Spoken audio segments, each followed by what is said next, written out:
बेटा सरवण कुमार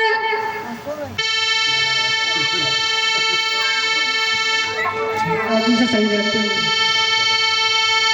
माता पिता का लाडला बेटा सरवण कुमार इकलौता था मात्र वह जीवन का आधार।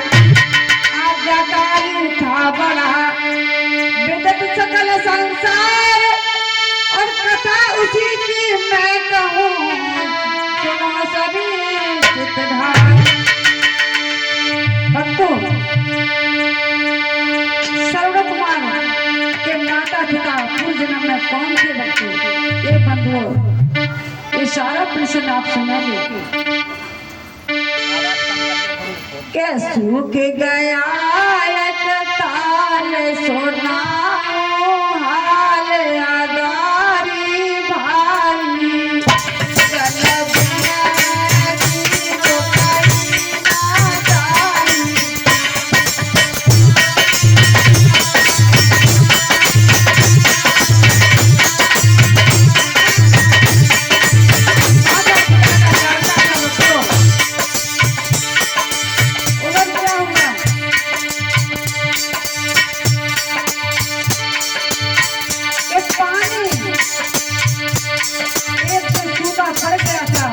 नहीं आ रहा था बच्चों।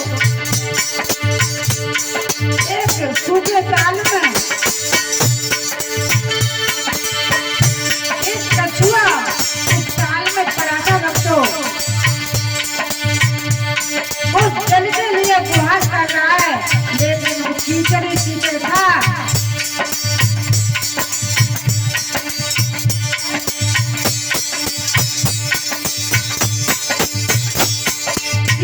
था बच्चों, उसके केवल दो नेत्र दिखाई दे रहे थे।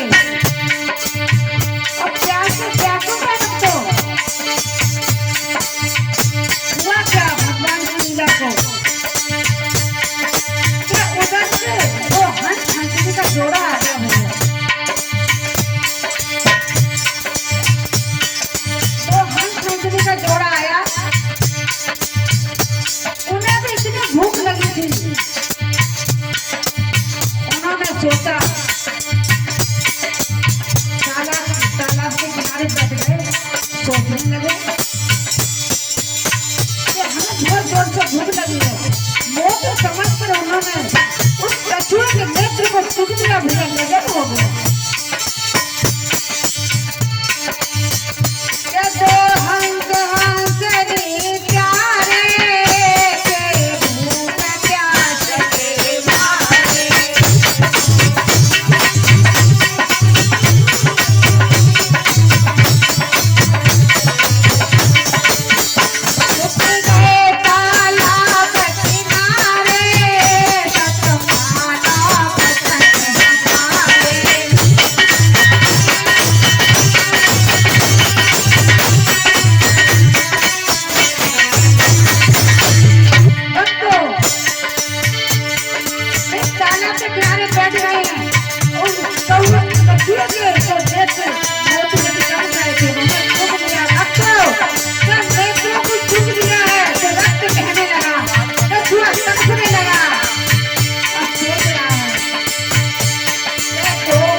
घोड़ा आ गया भक्तों। और जब नेत्र उन्होंने चू लिए, रक्त बह रहा, वो भी सोच रहे हैं, और चील भी ऊपर से मरवा रही है भक्तों। बड़ा परेशान है, कहने लगे कि मैंने तुम्हारे नेत्रों को जानबूझ के नहीं चुना, हमने मोती समझ के चुन लिया, हमसे भूल हो गई, हमें माफ कर दो। भक्तों, जब ये बात हंस हंसनी ने कहा और कहने लगे, उधर से चील भी भक्तों आ जाती है। चील कहने लगी, ए तुमने हमारा भोजन छीन लिया है।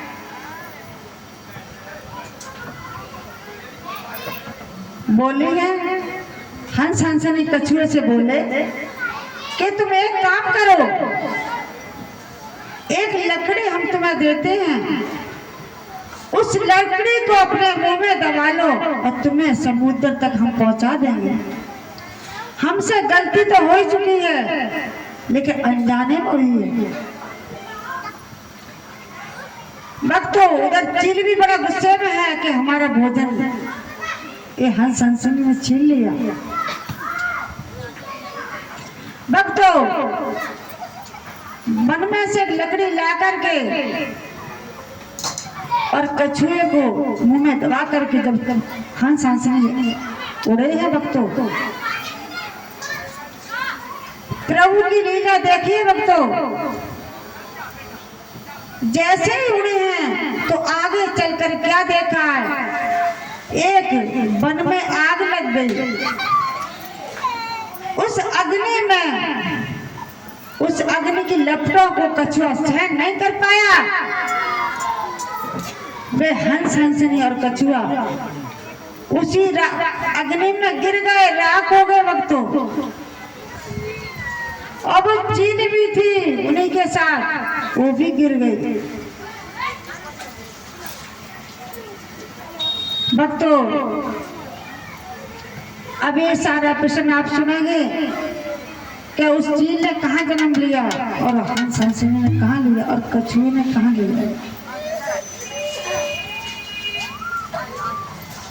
भक्तों,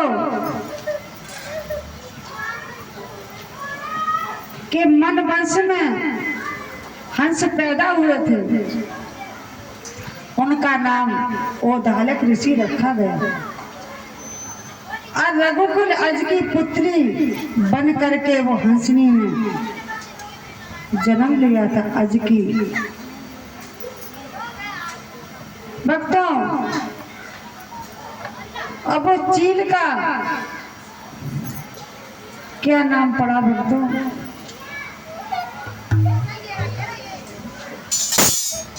हे चंद्रकला शुभ नाम पड़ा,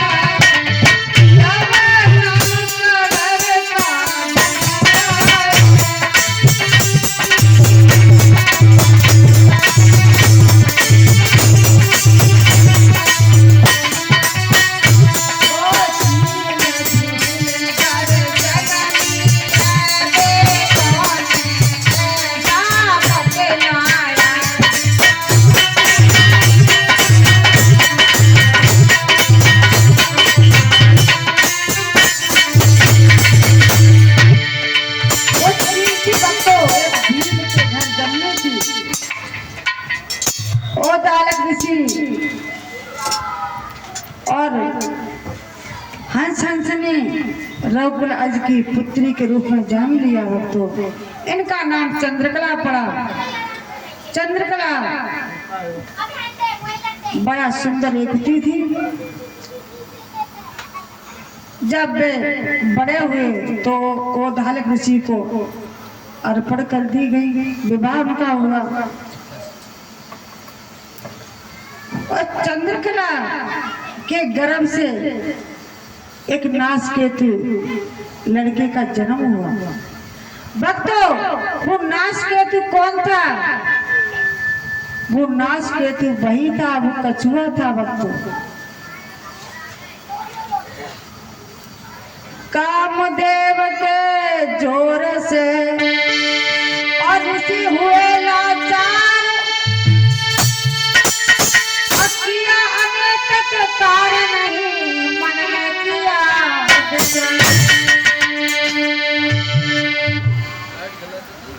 लाइट जला अंधेरा सो रहा। जलवा दो, लाइट जलवा दो। भक्तों दिन के समय में भक्तों के जो ओ दालक ऋषि चंद्रकला एक दिन उनके मन में, बोलिए वृंदावन बिहारी लाल, कुछ गलत विचार आए उनके मन में।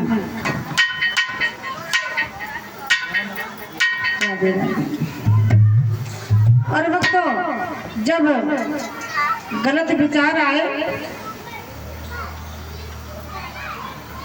तो नाश केतु ने देख लिया। भक्तों थोड़ा कहना बहुत समझना। उन्होंने कहा कि दिन के सम्मत ऐसा कर्म कर रहे हैं तो नाश केतु ने अशराप दे दिया कि तुम इसी वक्त दोनों अंधे हो जाओ। तो भक्तों चंद्रकला और दालक ऋषि उसी समय दोनों अंधे हो गए। कुछ समय व्यतीत हुआ, उनके गर्भ से एक लड़का पैदा हुआ। उनका नाम श्रवण कुमार रखा गया। श्रवण कुमार बड़ा अच्छा बेटा था। जब कुछ बड़ा हुआ भक्तों तो उसकी शादी देवयोग से शादी की गई। जब शादी की गई भक्तों उसकी पत्नी का क्या नाम रखा? विद्यावती नाम था। विद्यावती कौन थी भक्तों? जो हंस ने और उनके साथ में वो चील थी, वो कहती थी कि मेरा भोजन छीन लिया है, ये बदला मैं अगले जन्म में अवश्य निकाल लूंगी। वो चील थी भक्तों। आज श्रवण कुमार की जो पत्नी बनी हुई है विद्यावती, वो चील है भक्तों। काफी समय जब व्यतीत हुआ तो एक बार विद्यावती अपने सास ससुर के साथ कितना गलत व्यवहार कर रही हैं।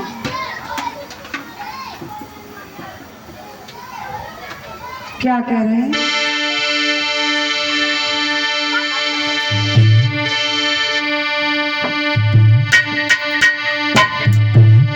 अरे विद्यावती है नारे, एक चालाकी करी भक्तों। लेकिन श्रवण कुमार को कुछ पता नहीं था कि मेरे माता पिता के साथ क्या गलत व्यवहार कर रही है मेरी पत्नी। वो समझ नहीं पा रहे थे। अरे विद्यावती है नारे श्रवण की चतुराई,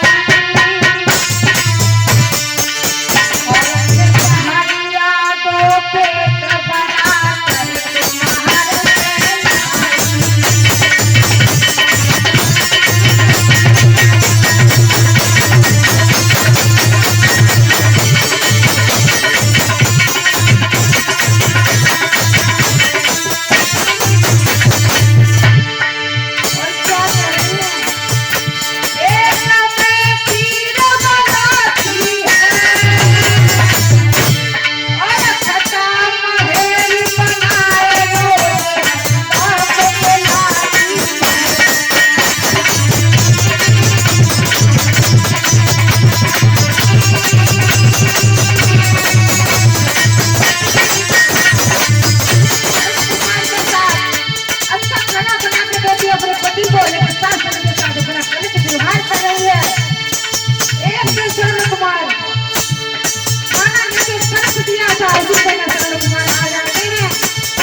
जब सासुर जब खीर खा रहे थे भक्ति बड़ी खुशी है कि उनको कभी खीर तो मिलती नहीं थी। खटा मैं रोज बना बना के खिलाती थी। ऐसी पत्नी है हमारे देश में। भक्तों श्रवण कुमार कहने लगे कि तुम हमारे माता पिता के साथ इतना गलत व्यवहार कर रही हो, मैं तुम्हें अपना मुंह नहीं दिखाऊंगा, अपने माता पिता को तीर्थ यात्रा करने के लिए ले जाऊंगा। इतनी बात सुनी है तो विद्यावती बड़ा परेशान हो गई। कहने लगे स्वामी ये हमसे गलती हो गई, हमें क्षमा करो। और उनके चरण पकड़ लिए। भक्तों क्या बोली है? चरण पकड़ रोते अगारी बोली है यो मानो कहीं माप मोए कर दो कि तब प्राणा त्याग चाहो मत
विद्यावती की।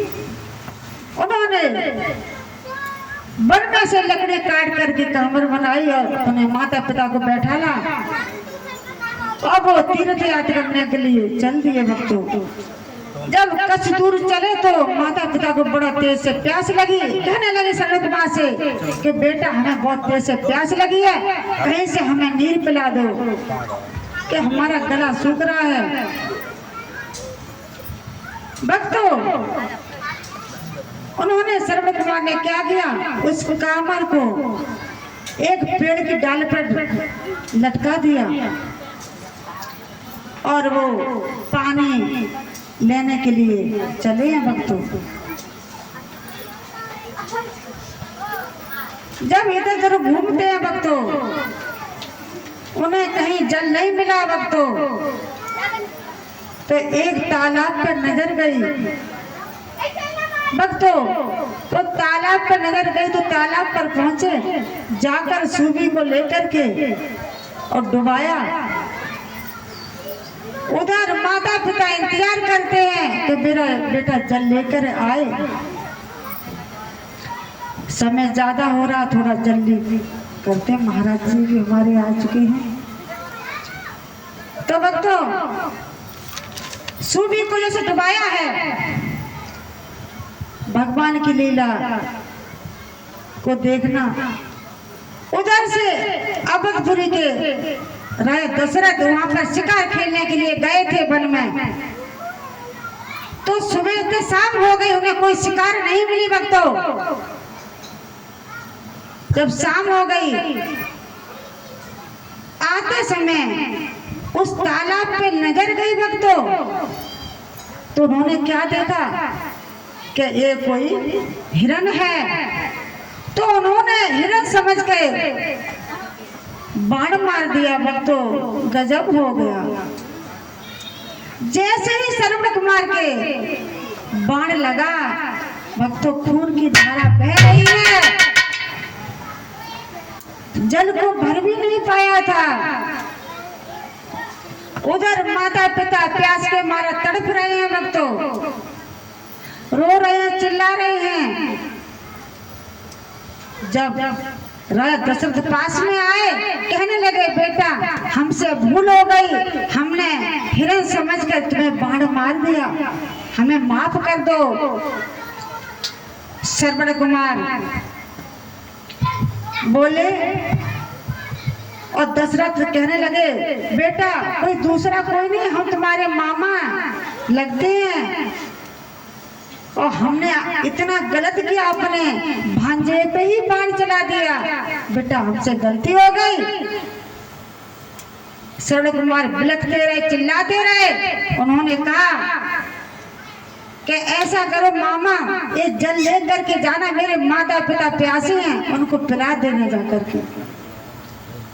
भक्तों जैसे जल पिलाने के लिए राजा दशरथ वहां पहुंच जाते हैं, तो वे आंखों से तो वैसे नहीं दिख रहा था उनको। बिन्ने कहीं धीरे से गए तो सोचे पता नहीं कौन है, तो वे कहने लगे मैं श्राप दे दूंगा, बता दो तुम कौन हो। मेरा बेटा होता, कुछ बोलता कुछ कहता, वे बोले नहीं, सुबी को उनको पास में रख दिया जल को। जब मैंने बोला कि मैं श्राप दे दूंगा अगर नहीं बोलोगे, तो तब दशरथ बोले कि तुम्हारा बेटा नहीं है, मैं अवधपुरी के राजा दशरथ हूँ। मैंने आज तुम्हारे बेटे को धोखे से बाण लग गया, आज तुम्हारा बेटा इस दुनिया में नहीं है। और जैसे ये बात सुनी है कि मेरा बेटा इस दुनिया में नहीं है, तो वो रोने लगे, चीखने लगे, चिल्लाने लगे। भक्तों कहने लगे कि मैं तुम्हें श्राप देता हूँ, जैसे आज हम रो रहे हैं वैसे तुम भी के एक दिन रोगे। तो भक्तों यार समझने की बात है कि जो श्राप श्रवण कुमार के माता पिता ने दशरथ को दिया था, तो वो श्राप कौन सा था? जब राम वन को जा रहे थे तो राम के विरह में ही दशरथ ने अपने प्राण त्याग दी थी, वो ही श्राप लगा था राजा दशरथ को कि उन्होंने कह दिया जैसे हम बिलख रहे हैं जैसे तुम भी बिलखोगे, एक दिन वो आएगा। वो बोले ये जल हम नहीं पिएंगे, तुमने मेरे बेटे को मार दिया है। बोलिए वृंदावन बिहारी लाल की। और तीनों सांपों को लेकर के भक्त कम है, शास्त्री हमारे आ चुके हैं, आगे की कथा उनके मुखार से ग्रहण कीजिए।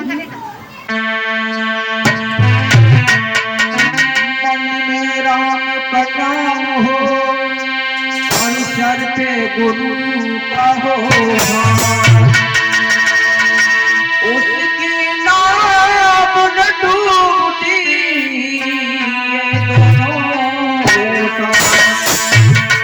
गुरु की महिमा अपरंपार, गुरु की महिमा